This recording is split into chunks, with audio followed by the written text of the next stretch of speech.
The phone pulsed twice, then rang insistently, piercing through my semi-conscious state at 3 am snatching the device from the nightstand. I was immediately confronted by Ashley's frantic call.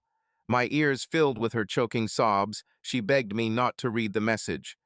"Please, don't open it," she whispered urgently, her love for me resonating in every word. Ignoring her pleas, I tapped to answer and viewed the notification atop my screen, a new message from an unknown number with an attached image. I swiftly opened the attachment, and the disturbing picture seared into my mind instantaneously like a hot brand on sensitive flesh. Ashley, clad minimally with an unfamiliar piece of lingerie, perched atop another man, her face contorted into a feral, ravenous expression I hadn't witnessed aimed at me in years. The man's visage was partially exposed, younger than myself, sporting muscles tensed from gripping her hips so tightly it caused her skin to ripple. The situation worsened as another message arrived. A video. I clicked play, my ill part compelled to confirm the blow. The room echoed with her voice, her moans, her vulgar speech, words she once whispered in the shadows, but now shouted at someone else, someone not wearing my wedding ring, someone indifferent to the fact that they were betraying a husband waiting at home like a fool. In the backdrop of the video, I could see a hotel clock flashing, the date marked in the corner. Tonight, merely hours passed. As I sat at home, believing she was indulging in face masks and drinking wine with her sister, she was instead joyfully entwined with a stranger. A chill swept through me first, followed by an uncontrollable rage akin to countless burning ants crawling beneath my skin. Lowering the phone from my ear, I stared into the gloom of the bedroom, feeling the room spin. On the other end of the line, Ashley continued to sob, plead, and struggle to keep me from falling off the edge. I ended the call. I craved quiet, fresh air, anything but her presence. In a hurry, I threw on whatever clothing was at hand, no socks, mismatched sneakers, and stormed out of the house, the door slamming so violently it reverberated through the windows. The chilly night air greeted me like a harsh slap. I stood there on the porch, my fists clenched, chest heaving, struggling to synchronize my thoughts with my body as I gazed up at the black expanse of the sky. The deception weighed heavily on me, like a lifeless burden. Each shared joke, each glance with her followed by words, "You're my everything," every future we envisioned, now seemed hollow and unfunny. Worse still, the ordeal was far from over. I hadn't asked for the reasons yet, hadn't been told the untruths she was about to heap onto the wreckage she created. But I would, and may the heavens have mercy on her when I did. I wasn't aware of my destination until I had already traveled halfway across town, city lights blurring into wounds on the windshield. My grip on the steering wheel was so firm that my arms went numb, but I didn't care. I sought motion. Remaining still would mean thinking, and I wasn't prepared for that yet. Somewhere between the gas station and an abandoned mall, my phone buzzed again. Ashley. Another call. I allowed it to ring until it ceased. Then another message. "Mike, please return home. We need to talk." I could provide an explanation. I never intended for this to occur. What is there to understand? She acted as if she were a starved teenager, riding another man while I was working excess hours to save for our dream trip. Her moans and claws on a stranger were like those of a possessed woman, all the while telling me she was tired and needed space. I chuckled, a genuine, shattered, hideous sound that even scared me. I eventually parked in an empty lot, shut off the engine, and sat there gasping as if I'd run miles. I stared at the last few texts she'd sent over the past week, now reading like jokes to me. "Love you, babe heart. Can't wait to see you when I return. You're the best thing that ever happened to me." Was I? Was I the best thing, or merely a safe choice? A mat for her to return to once she'd scratched her itch? My phone buzzed again, and something within me broke. I answered. "Mike, please listen," she pleaded immediately, voice trembling and pitiful. I didn't speak a word. "I heard what you said. You don't comprehend," she panted. "It was a blunder. I didn't know what I was doing. I was intoxicated. It was a foolish challenge. It held no significance, Mike. You have to trust me on this. It meant nothing. Someone seemed to care enough to record it and disseminate it to me like an explosive dropped right in my path. Yet, I remained quiet. I wanted her to feel the silence. I wanted her to drown in it. She continued to reason, offering one excuse after another, like a desperate criminal trying to construct a time machine from their fabricated stories. He's insignificant. It's not serious. I was thinking about you the whole time. I swear by God, Mike, please, come home. Her sobs seemed genuine, but so did her laughter in that video. When she realized I wouldn't respond, she grew angry. Her demeanor changed abruptly, like a switchblade revealing itself in the dark. Very well. If you're going to act like a child, perhaps you're not the man I thought you were. The authentic Ashley concealed beneath the baby I adore you and you're my universe flattery. I ended the call. My fury erupted. I pounded my fist into the steering wheel until it blared a piercing horn, echoing through the vacant night. I didn't cease until my knuckles split open, until agony surpassed the turmoil within me. I glanced at my wounded hand, and all I could contemplate was, this is what loving her cost me. Blood, silence, ash remnants where my future once bloomed, and from the depths a sinister voice murmured, "You're merely warming up." By the time I parked in the driveway, the sky had begun to bleed gray with the first stirrings of dawn. For a moment, I remained stationary, engine humming, staring at the front door as if it were some sort of gullet ready to engulf me. Her car was there, naturally. She was prepared for me, possibly rehearsing her script, selecting the ideal lies, the perfect amount of tears, the right angle to tilt her head so I might still, somehow, feel compassion for her. Stopped the engine, pulled firmly on the steering wheel, bracing for the impending event, and exited. The porch light flickered above, fittingly. Upon entering, the house smelled odd, not like home, but fear, fake vanilla candles, and despair. Ashley was in the living room, barefoot, her hair disheveled, makeup streaked from crying. She gripped a crumpled tissue tightly, as if it offered protection. The instant she saw me, her face contorted again, and she ran towards me, arms outstretched, as though expecting this was some film where I'd catch her and resolve everything. I retreated. She halted mid-stride. Her mouth opened, but silence filled the gap for a moment. Then she unleashed a torrent of lies. Mike, I swear by God, it wasn't premeditated. I didn't know him. He just happened to be there. It was an accident. I felt nothing. It held no significance. Believe me, please. I remained expressionless. Who is that? I queried softly, my voice barely above a whisper. Her lips parted and closed like a fish gasping for breath. Then, he's nobody, merely someone from the bar. I don't even know his last name. Yet, I could discern her deception in her evasive behavior, the way her eyes darted nervously, the slight tremble in her voice. She was fully aware of who he was, and she continued to mislead me. Even now, when she had nothing left to hide.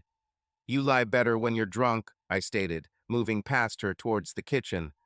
This caused her to flinch as if struck. I retrieved a glass from the cabinet, my hands trembling, filled it with water, and gulped it down despite its gritty taste.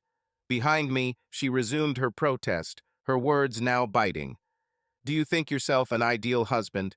Do you believe your love is so effortless to attain? Perhaps if you showed more affection towards me, I wouldn't have sought attention elsewhere. The blow struck home. It was a knife twisting in my heart.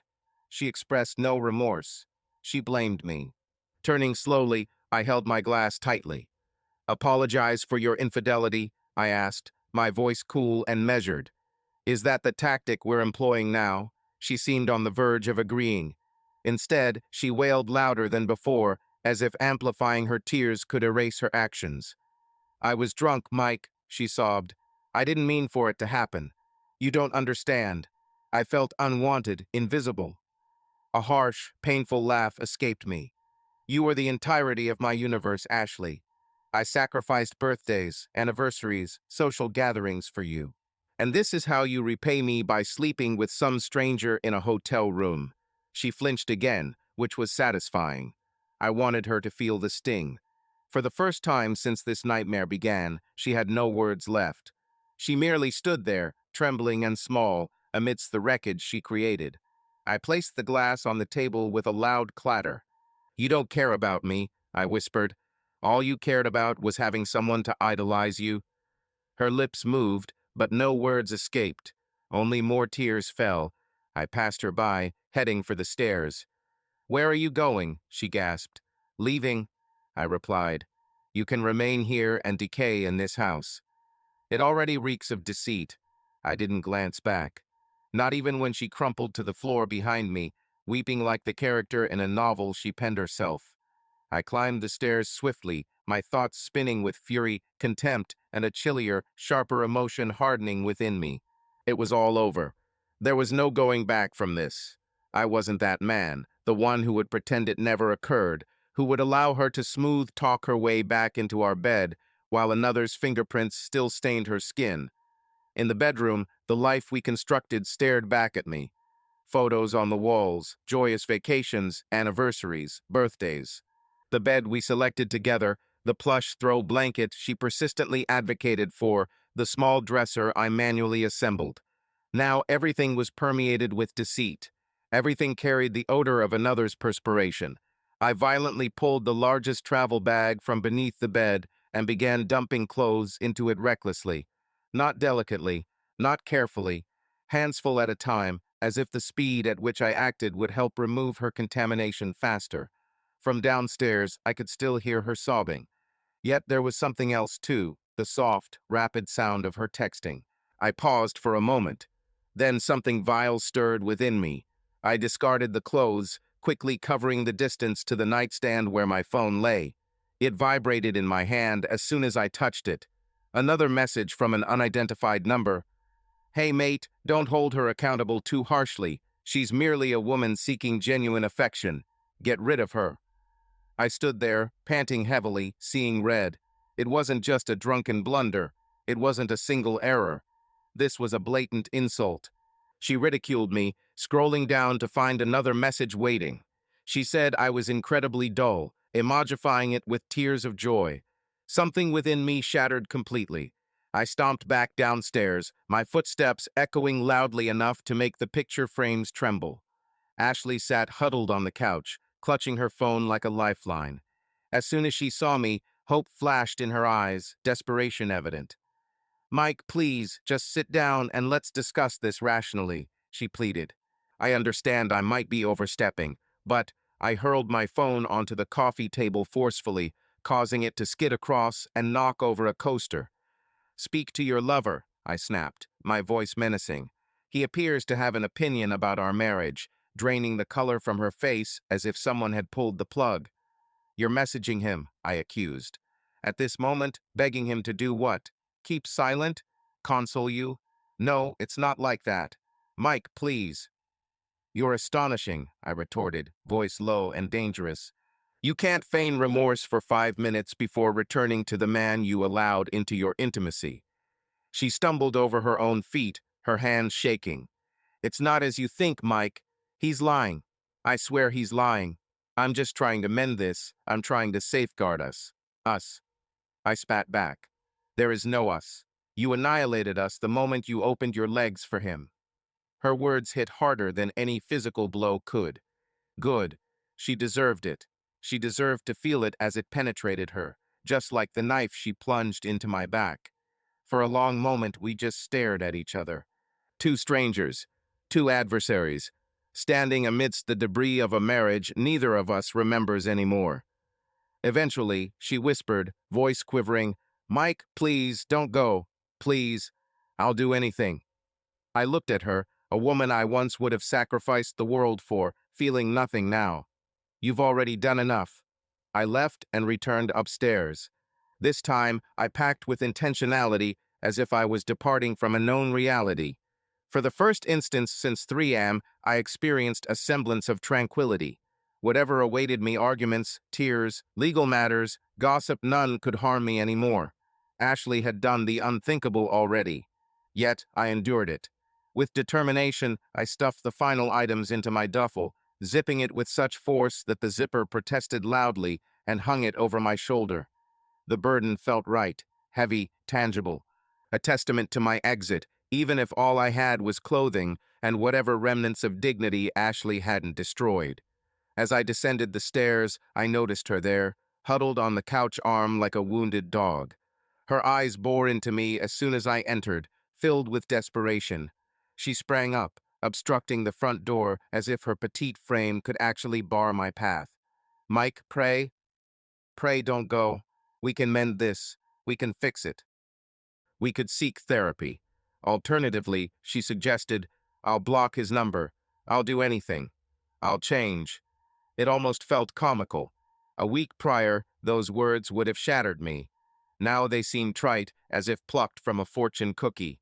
I set the bag by the door and folded my arms, fixing her with a steady gaze.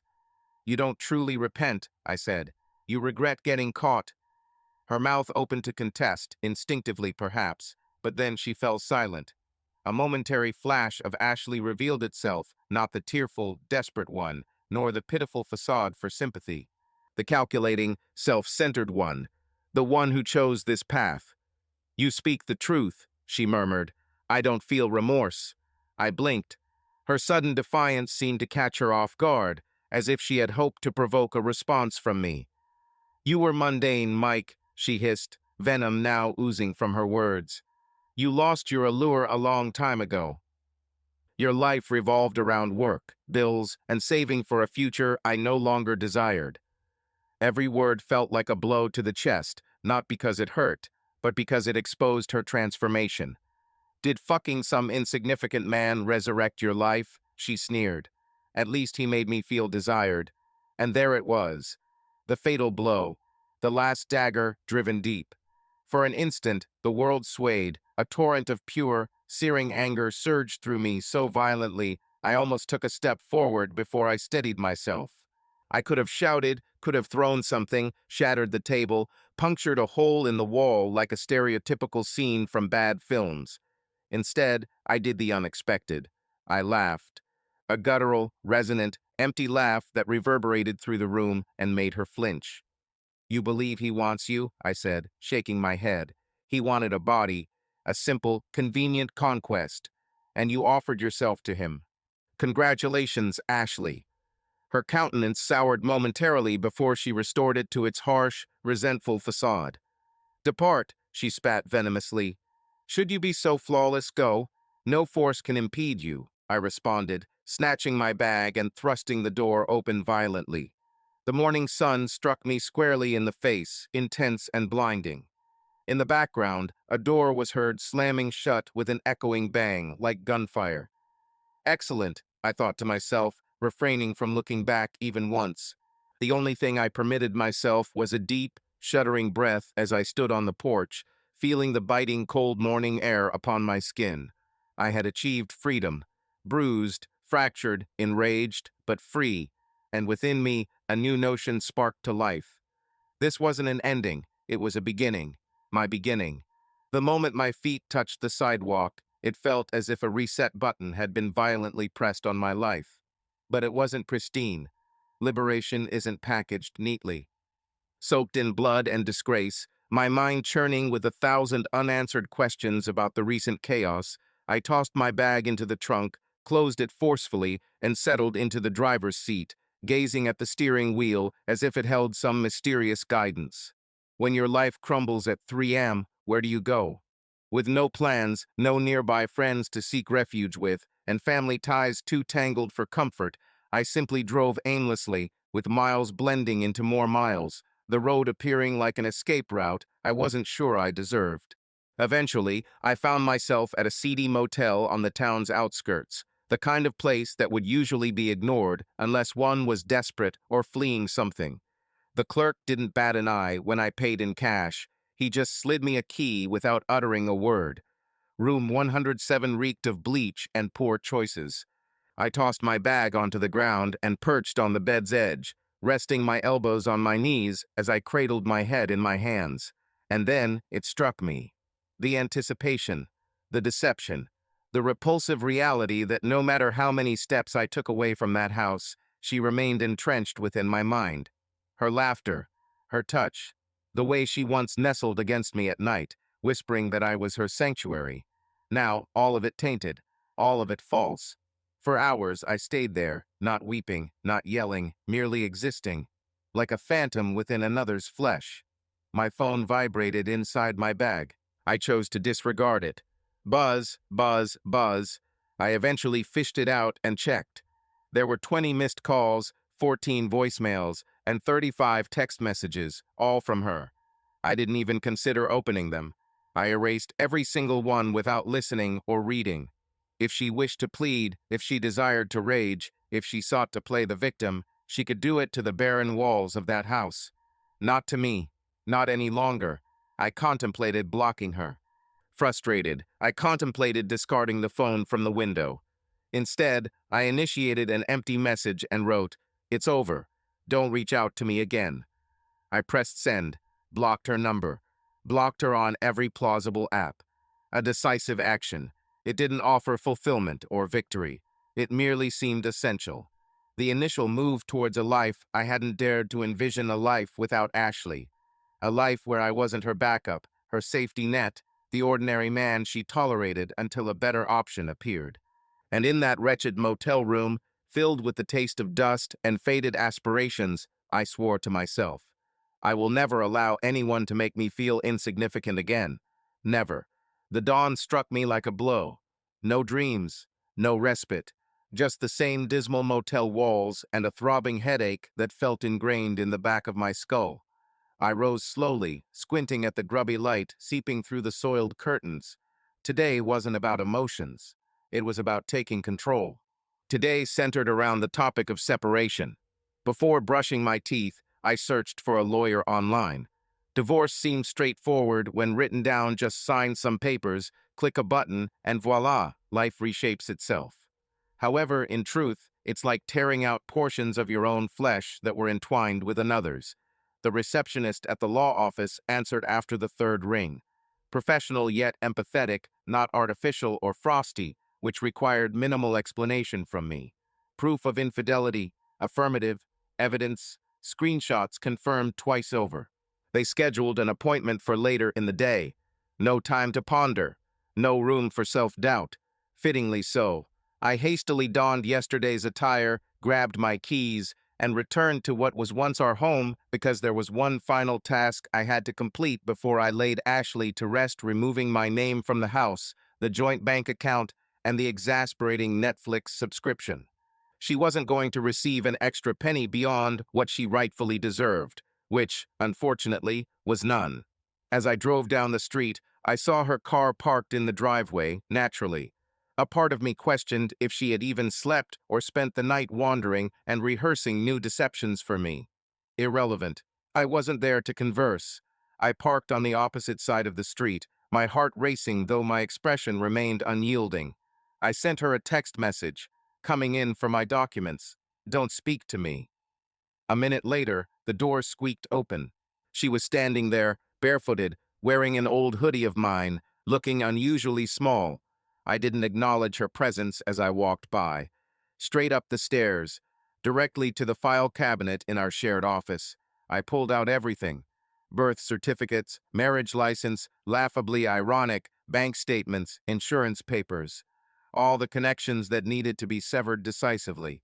She lingered at the foot of the stairs, softly calling my name like a spirit. "Mike, please." I chose to disregard her appeal. Her voice pierced through, as sharp as a poisoned arrow. "Are you truly going to forsake everything due to one error? One sole misstep?" It was stumbling over a crack in the sidewalk, similar to a video arriving on my phone at 3 in the morning showcasing her affectionately writing another man. I descended the stairs with deliberate slowness, each step meticulously placed. I discarded the pile of papers into my bag. Then I locked eyes with her. "You didn't merely commit an error," I said calmly. "You made a decision." Repeatedly, her face contorted with anger, shame, and fear, all fighting for dominance. "You believe yourself to be faultless," she retorted, venom once again flowing freely. "You think you'll find someone superior to me?" I returned a chilly, empty smile. "I don't require better," I said. "I merely seek different. Someone who doesn't regard loyalty as an optional feature." That silenced her. For a lengthy spell, we remained motionless, two individuals who had vowed to die for one another, now seemingly unfamiliar acquaintances examining the remnants. Eventually, without uttering another syllable, I wheeled around and departed through the entrance. This occasion, when it echoed behind me, it didn't resonate like a gunshot. It reverberated like a door sealing forever. The law firm was a modern glass structure in the city center, sterile and buzzing with the hushed, threatening aura of individuals who dismantle lives for a living and bill you accordingly.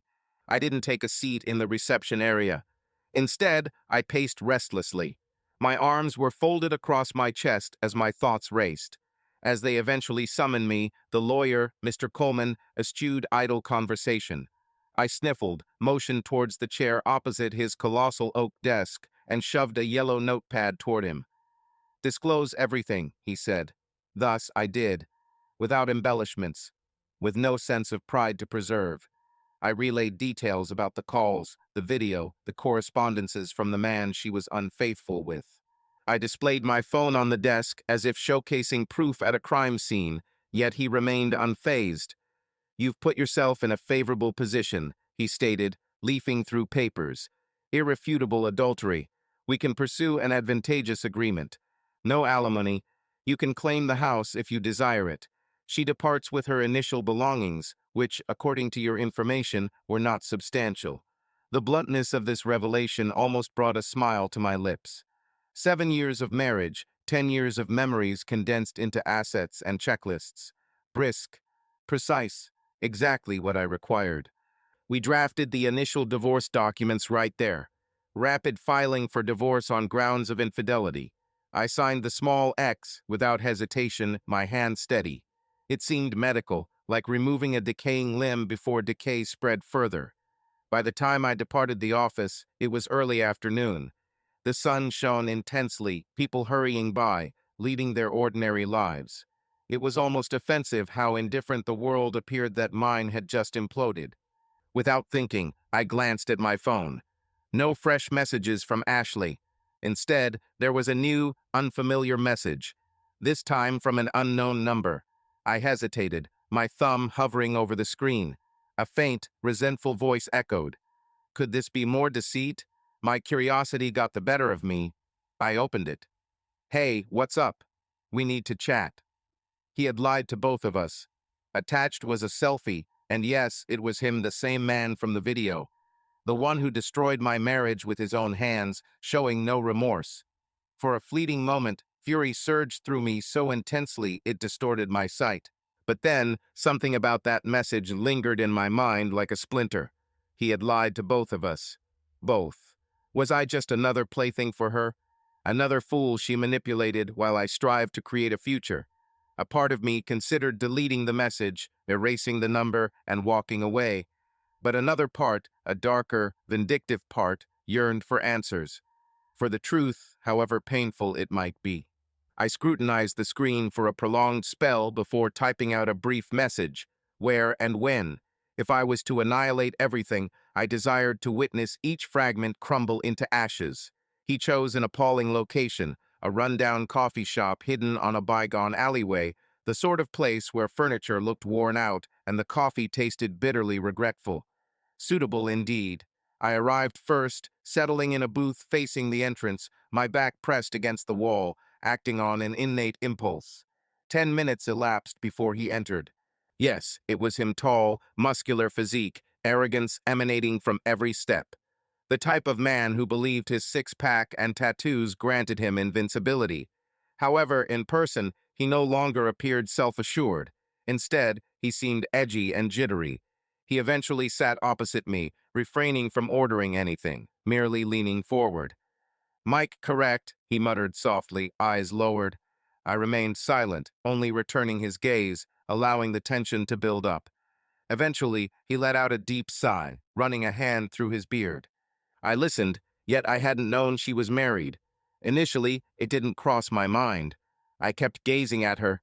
He squirmed uneasily. We met at a bar. She mentioned she was single, claimed her last relationship was poisonous, and she was merely seeking entertainment. The stereotype, portraying herself as the injured damsel in distress craving solace. He gulped audibly. It wasn't a one-time encounter. My teeth gritted. "I believed we had something genuine," he murmured, tinged with bitterness. I only discovered about you when I spotted the framed wedding photo on her dressing table. Dressing table, ours. The one I bought when we shifted house. The one I spent hours assembling because she desired something timeless. For a moment, the room swirled. You continued to see her even afterwards. I questioned, my voice turned icy. Instead of owning up to wrongdoings, he spun a web of deceit and positioned himself as the orchestrator, much like a spider at the center. He gazed down at his hands, revealing that the video you weren't meant to see had been sent to him, with boasts accompanying it. She gloated about her actions, implying she had exacted retribution. This left me chilled to the bone. I was dumbfounded by her arrogance. He nodded dismally, confirming her words. She claimed that while I was a decent man, I was dull as ditch water. She believed she deserved someone more dynamic. Whatever that phrase meant. Each word felt like another blow to my heart. Ashley didn't merely stray. She reveled in it. She flaunted it. She derided our relationship with a stranger she barely knew. In the booth, I leaned back, feeling something within me stabilize, not quite peace, but close. It was clarity. He eventually looked up, distraught. "I'm truly sorry," he said. "I didn't know. If only I had." "You didn't destroy my marriage," I retorted. "She did." He blinked, and it was the truth. He was a symptom. She was the disease. We sat in quietness for a moment, two individuals who were merely casualties of the same disaster rather than adversaries. Afterwards, I rose. I expressed no ill feelings, but requested he keep his distance from my existence. He nodded, evidently ashamed. I departed without glancing back. The sun was descending, casting a blood-red glow over the shattered city. Appropriate, I mused.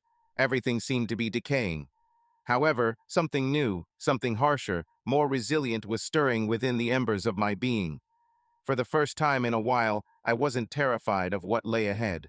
The motel room felt altered when I returned that evening. The metal scent had turned pungent with bleach, and the cheap soap still carried a lingering odor from the damaged lamp in the corner, but something within me had changed. Perhaps it was due to his candidness. Maybe it was because I saw Ashley for who she truly was. Or perhaps it was simply acknowledging that despite the pain I endured. Perched on the bed's edge, I gazed at my filled duffel bag and acknowledged that I was no longer fleeing, but embarking anew. This fresh start wouldn't be tidy or swift. Life's hard lessons often leave behind rough scars, ones that snag on clothing unexpectedly and bleed when you least anticipate it. However, scars are preferable to open wounds. They indicate survival from the flames. Days passed swiftly as documents were filed, joint accounts closed, and a "for sale" sign was hammered into our former home's front yard. I chose not to linger and witness its decay. Instead, I found a compact, unattractive one-bedroom apartment elsewhere in town. It was mine, exclusively mine. The nights were tough initially, the quiet, the empty spaces where she once slept, the automatic impulse to reach for her ghostly presence. Gradually, painstakingly slowly, I ceased reaching out. I formed new routines, habits, and aspects of myself. I rekindled relationships with past companions, those I distanced due to Ashley's frequent scheduling conflicts or unsocial tendencies. I resumed boxing, an activity I abandoned following her assertion it was a waste. Now, I chuckle unreservedly at the sound of my joy. Ashley attempted contact via mutual friends on occasion. Her expressions were insincere. She erred. She yearns for you. She's transformed. I disregarded her efforts entirely. Not once, for I discerned something she could never fathom. Authentic love does not embarrass you. Authentic love does not necessitate pleading for regard. Authentic love does not leave you shattered at 3 a.m., haunted by an image etched into your memory. If you find yourself pondering whether to remain with someone who deceives you, consider this. Departure is the answer. If they truly cared for you, they wouldn't have betrayed you in the first place. No tears, apologies, or accusations can alter reality. They opted to hurt you. For your own sake, choose resilience. Flee. Traverse the flames, let them purge all your falsehoods and decay. Though you'll bear scars and experience intense agony, liberation awaits. And that liberty, it compensates for every moment of torment endured. I stand as testimony to this truth.